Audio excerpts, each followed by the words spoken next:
अच्छा नहीं लगा ये आज। तो सुनिए मेरे भाइयों, जो बात मैं बोल रहा था वो ये कि अमर इब्ने आस के लड़के को इस बात पे यहूदी लड़के को कोड़ा मार दिया कि तेरा घोड़ा मेरे घोड़े से आगे कैसे निकला। एक थप्पड़ मार दिया और छोटा सा बच्चा, वो 12 साल का यहूदी बच्चा, सीधे सीधे कहता है कि मैं अब जाऊंगा और मैं इस शहर के गवर्नर अमर इब्ने आस से इसकी शिकायत करूंगा कि तुमने मुझे थप्पड़ मारा है। बेटा क्या कहता है, अमर इब्ने आस का बेटा क्या कहता है यहूदी बच्चे से, अरे जा, जिससे भी शिकायत करना हो कर, मेरा कोई कुछ नहीं कर सकता, मैं उसी गवर्नर का बेटा हूं, मैं अमर इब्ने आस का बेटा हूं, मैं अमर इब्ने आस का बेटा हूं, मुझे कोई कुछ नहीं कर सकता। फिर यहूदी बच्चे की हिम्मत नहीं हुई, भाई गवर्नर का बेटा है, अब क्या होगा। जैसे यूपी में मंत्री का बेटा गाड़ी चढ़वा दिया। अब सोचिए उत्तर प्रदेश की फिजा क्या हो रही है। अंडा चोरी, किताब चोरी, बकरी चोरी, ये मुकदमे लगे हैं आजम खां के ऊपर, अभी तक 2 साल से जेल में है। और एक आदमी मंत्री का बेटा 8 किसानों के ऊपर गाड़ी चढ़ा दिया तो 4 महीने में जेल से बाहर आ गया, 4 महीने में जेल से बाहर आ गया। जो मंत्री का बेटा है और गिरा राज्य मंत्री का बेटा है, तो अब आप सोचिए कौन क्या कर सकता है। तो वो अमर इब्ने आस के बेटे ने सोच लिया कि मेरा क्या, अब क्या होगा। यहूदी बच्चे ने सोचा ये तो उस गवर्नर का बेटा है।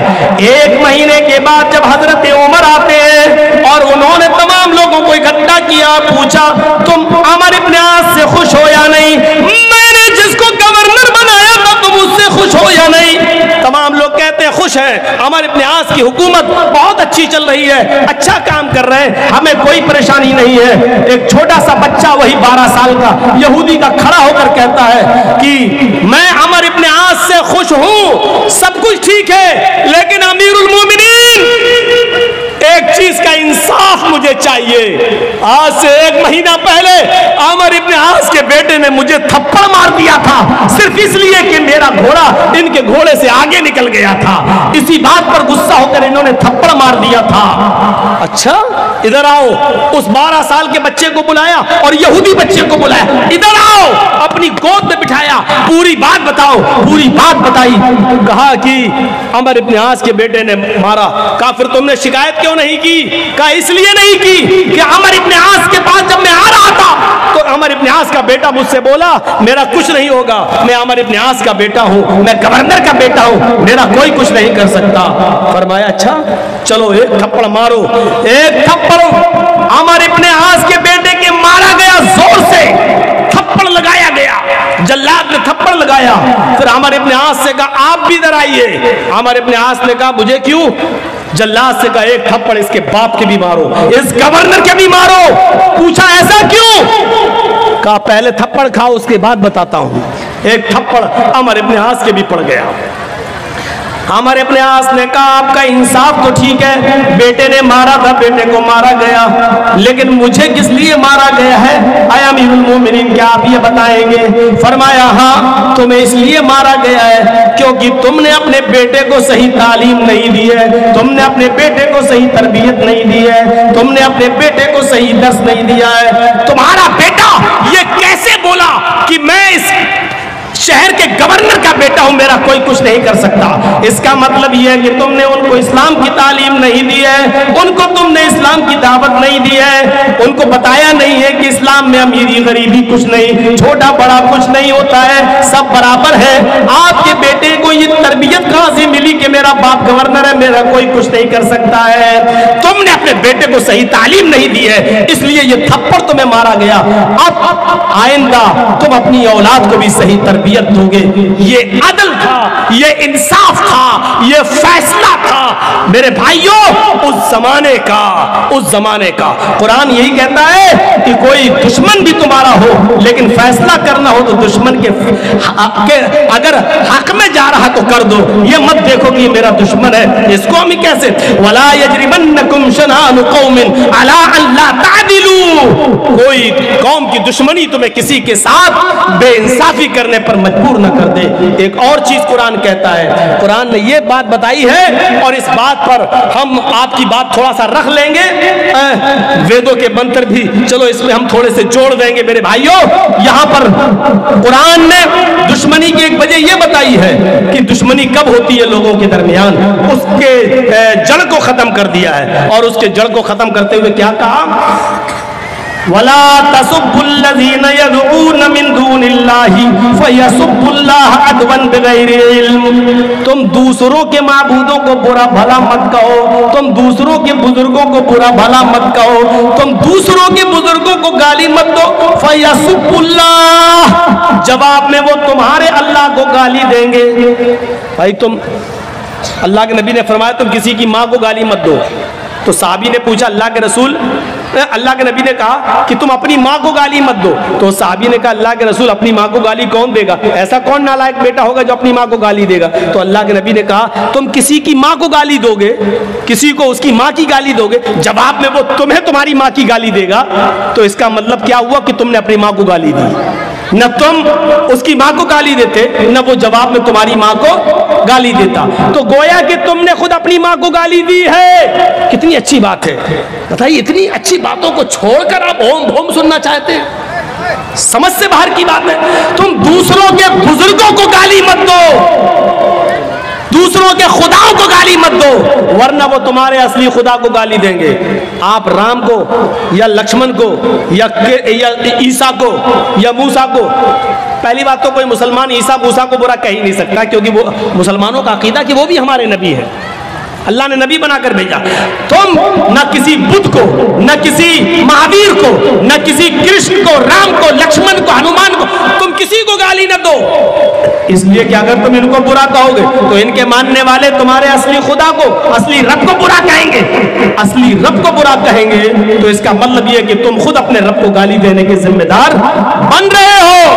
फरमाया कि फला तसब्बुल्लज़ीना यदऊन मिन दूनिल्लाह फयसुब्बुल्लाह अदवन, तुम दूसरों के बुजुर्गों को गाली मत दो, वरना वो जवाब में तुम्हारे असली खुदा को, असली रब को गाली देंगे बगैर इल्म के, बगैर इल्म के।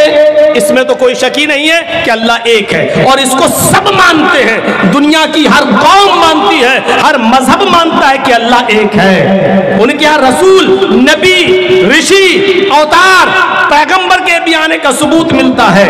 अब आप एक तरफ से देख ले, अल्लाह, इसको अल्लाह भी आया है वेदों में, अल्लाह, अल्लाह के साथ अस्मल्लाम इल्लल्ले मित्रा वरुणो इल्लल्ले इल्लल्लाह,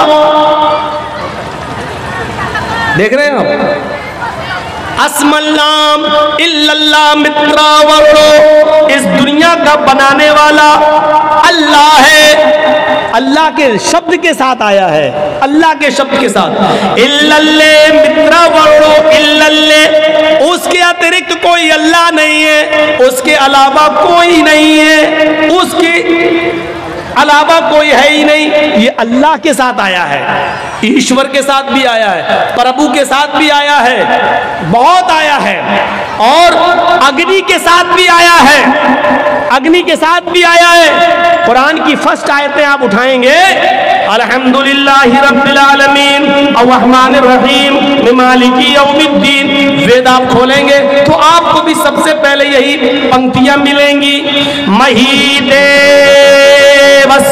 सवितु परिष्टुति, महीदेवस्य सवितु परिष्टुति, महान है हमारा वो देवता जिसके लिए सारी की सारी प्रशंसा, जिसके लिए सारी की सारी तारीफ है। महान है वो हमारा देवता जिसके लिए सारी की सारी प्रशंसा और सारी की सारी तारीफ है। अल्हम्दुलिल्लाहि रब्बिल आलमीन, सारी तारीफ उस अल्लाह के लिए जो दोनों जहान का पालने वाला है।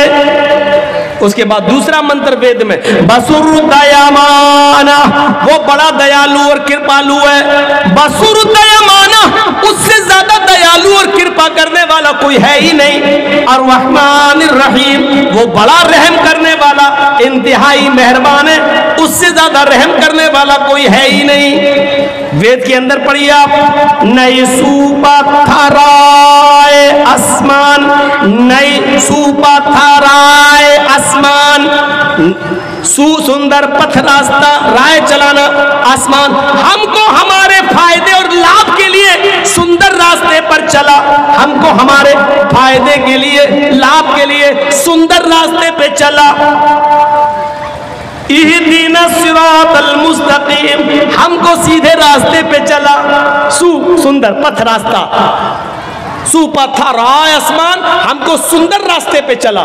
इहदीना सिरातल मुस्तकीम, हमको सिराते मुस्तकीम पर, हमको सीधे रास्ते पर चला। मेरे भाइयों आप देख सकते हैं वेदों में ये स्पष्ट है, वेदों में साफ अल्लाह भी आया है। कुरान की जो शुरू की आयतें वो वेदों के शुरू में इस तरीके से आई हुई हैं। वेदों में तौहीद भरी पड़ी है। यचित्तियो यो पिम्मिम्मा नस्तस्मा देवी शोरीरिशा, जो भी मांगो उससे मांगो। यचित्तियो यो पिम्मिम्मा, जो भी मांगो उससे मांगो, वही सब कुछ देने वाला है। नस्तस्मा, नहीं दे सकता है कोई दूसरा।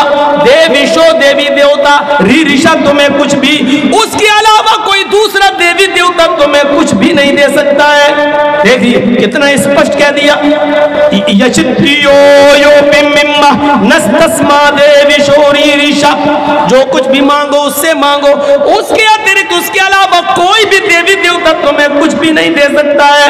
इसी को कुरान कहता है वला तदउ मिन दूनिल्लाहि मा ला यनफउका वला यदुर्रुक फइन फअलत फइन्नका इज़म मिनज़ ज़ालिमीन,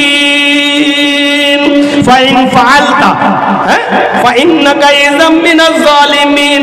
अल्लाह को छोड़कर तुम किसी और को मत पुकारो, अल्लाह को छोड़कर तुम किसी और से मत मांगो, अल्लाह को छोड़कर तुम किसी और के पास मत जाओ।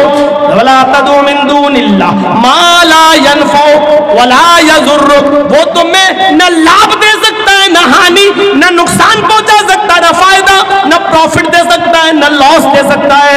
वो किसी चीज का मालिक नहीं है, सिर्फ अल्लाह है और कोई भी तुम्हें कुछ भी नहीं दे सकता।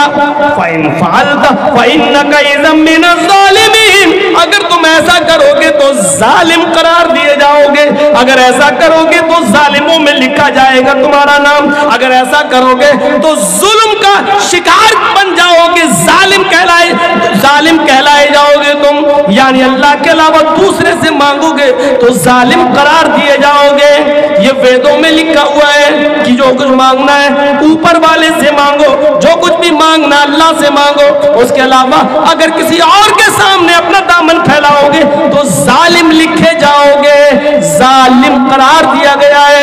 इसी को कुरान दूसरी जगह कहता है इन्नल्लज़ीना तदऊन मिन दूनिल्लाहि लन यख्लुक़ू ज़ुबाबन वला इज्तमऊ लहू, अल्लाह को छोड़कर तुम जिनको पुकार रहे हो, जिनसे बेटा बेटी मांग रहे हो, जिनके आस्थानों पे जा रहे हो, वो सब मिलकर एक मक्खी भी पैदा करने की ताकत नहीं रखते। लन यख्लुक़ू ज़ुबाबन, वो एक मक्खी भी पैदा करने की ताकत नहीं रखते, एक मक्खी भी पैदा नहीं कर सकते, इतने कमजोर है वो, मक्खी पैदा नहीं कर सकते। अरे मक्खी अगर कुछ लेके उड़ जाए तो ये सब पकड़कर उस मक्खी से वो चीज छीन भी नहीं सकते। वइन यस्लुबहुमु ज़ुबाबु शैअन ला यस्तनक़िज़ूहु मिन्हु, उससे वो चीज छीनने की, वापस लेने की भी ताकत नहीं रखते। ये इस्लाम का नजरिया है। और उधर हिंदू धर्म ने साफ कह दिया है कोई नहीं है जो तुम्हें कुछ दे सके, अल्लाह के अलावा कोई भी, ईश्वर के अलावा कोई भी देवी देवता नहीं है जो तुम्हें कुछ दे सके। एकम ब्रह्मादित्य नास्ति किंचन, इस ब्रह्मांड का रचयिता और रचनाकार एक ही है, दूसरा नहीं है।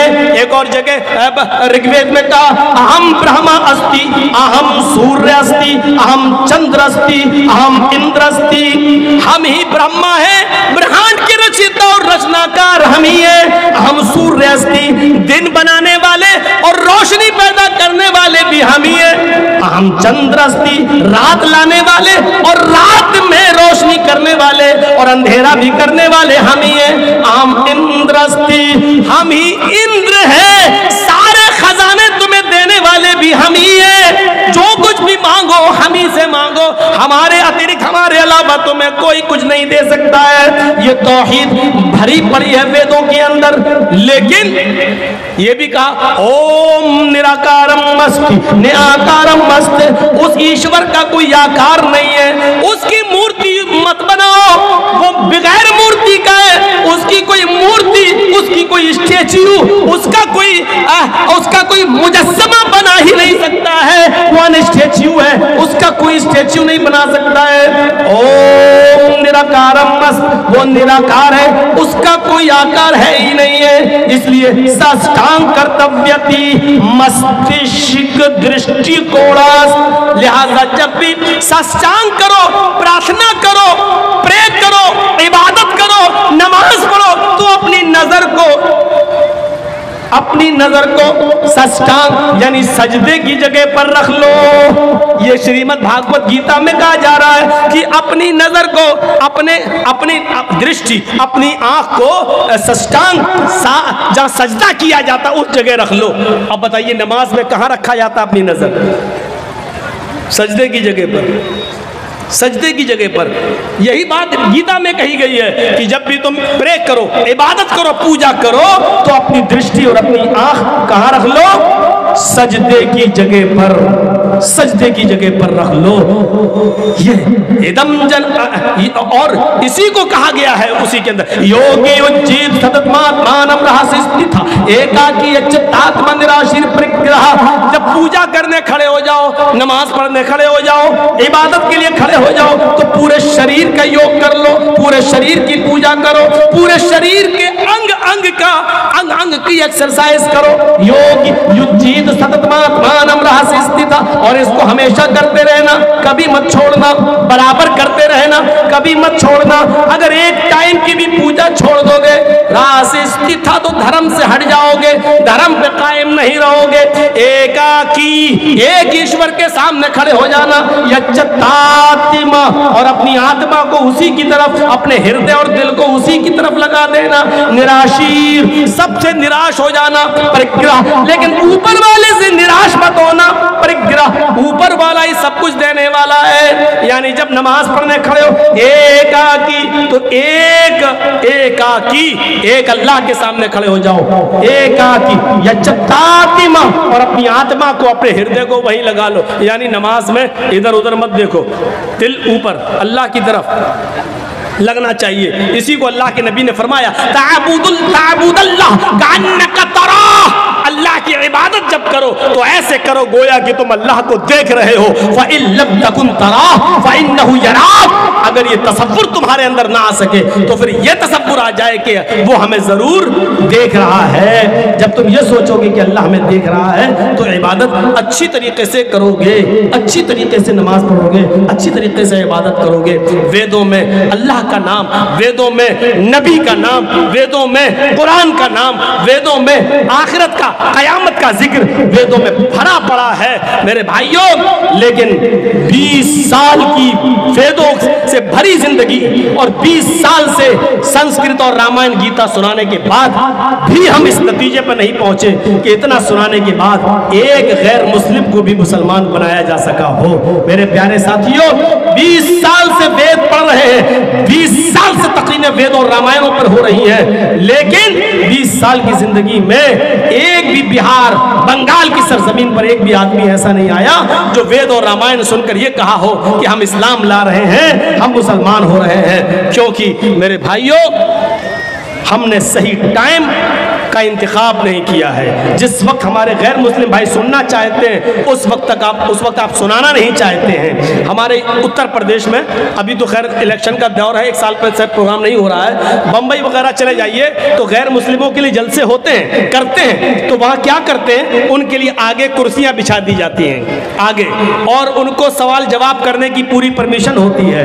1 घंटा मैं बोलता हूँ, तकरीर करता हूँ, और 1 घंटे के बाद आधे घंटे का टाइम उन गैर मुस्लिमों को दिया जाता है आपको अगर कोई सवाल करना हो तो आप सवाल कर सकते हैं, तो वो अच्छा लगता है। वहां सुनाया जा रहा है, वो आगे बैठे हैं, वहां मंत्र नंबर, पेज नंबर, सफा नंबर, कांड नंबर, सूक्त नंबर, श्लोक नंबर सब बताने में अच्छा लगता है, और फिर उनका सवाल भी होता है और उसके जवाब भी देने में अच्छा लगता है। मेरे भाइयों, यहाँ एक रस्म बनी है बस। हमने तो कभी नहीं कहा कि मेरे नाम के आगे चतुर्वेदी लगाओ। पता नहीं इश्तिहार में क्यों लिखने लगे हैं। मैं इस बात का इकरार करता हूं, भरे मजमे में इकरार करता हूं, मैं चतुर्वेदी नहीं हूं। अल्लाह की कसम मैं चतुर्वेदी नहीं हूं। मैं फिर कसम खाकर कहता हूं, अल्लाह की कसम मैं चतुर्वेदी नहीं हूं। मैंने कई जलसों में कहा कि मेरे नाम के आगे चतुर्वेदी नहीं लगाओ। मैं नहीं हूं चतुर्वेदी। आप जुल्म करते हैं, धोखा देते हैं आवाम को चतुर्वेदी डालकर। और हम ही नहीं, हिंदुस्तान के अंदर इस वक्त मुसलमानों में कोई चतुर्वेदी है ही नहीं। कोई भी किसी भी मौलवी को बुला लो, नाम लिख सकते हो इश्तिहार में चतुर्वेदी, लेकिन चतुर्वेदी नहीं। चतुर्वेदी कहते हैं जो किसी यूनिवर्सिटी में चारों वेदों को पढ़कर वहां की डिग्री लेकर आया हो। जैसे कोई मौलाना मदरसे में पढ़े बगैर आलिम नहीं हो सकता, उसी तरीके से कोई आदमी किसी हिंदू की शास्त्र पढ़े बगैर और हिंदुओं के इदारे में पढ़े बगैर, चारों वेद पढ़े बगैर कोई चतुर्वेदी नहीं हो सकता है। यहां तो जमीन से पत्थर खोदो तो चतुर्वेदी निकलता है, एक ढूंढो तो 100 पैदा हो जाते हैं। सबसे पहले हम अपने नाम के आगे कहते हैं कि चतुर्वेदी मैं नहीं हूं। सेल्फ स्टडी की है, मुताला किया है, थोड़ा बहुत मैं पढ़ता हूं, सुनाता हूं। मेरे भाइयों, इससे ज्यादा चतुर्वेदी की हैसियत नहीं। ना मैं मुफ्ती हूं, ना मैं चतुर्वेदी हूं।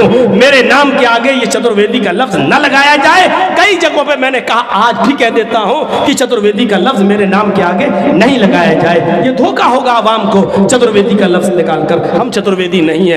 एतराफ करते हैं, कोई अगर मुझे जाहिल कहता है तो कहता रहे, कोई मुझे अनपढ़ और गवार समझता है तो समझता रहे, ये उसकी अकल पर डिपेंड करता है। लेकिन मुझे इस बात का एतराफ और स्वीकार करने में कोई शर्म पैदा नहीं हो रही है। अल्लाह की कसम मैं चतुर्वेदी नहीं हूं। तो मेरे भाइयों, आपके कहने पर मैंने इतने मंत्र पढ़ दिए हैं, वो मंत्र मेरे खुद समझ में नहीं आए। रात के 3 बजे सुना रहा हूं, तो आपके क्या समझ में आए होंगे वल्लाह ही बेहतर जाने।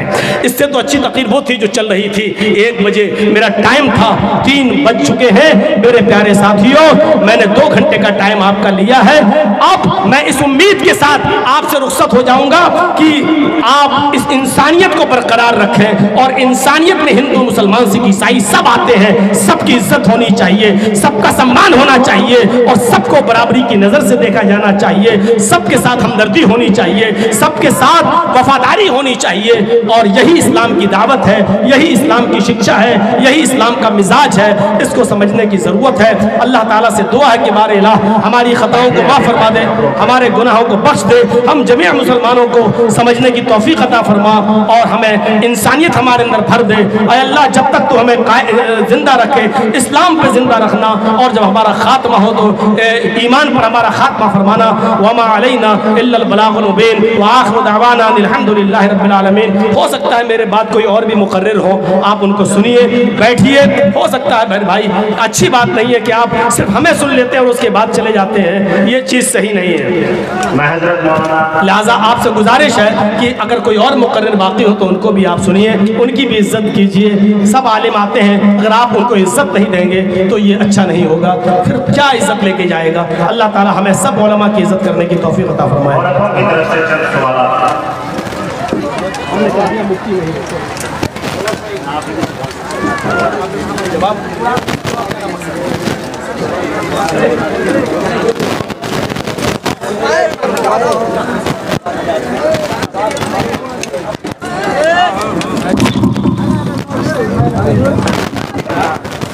चलिए माशाअल्लाह।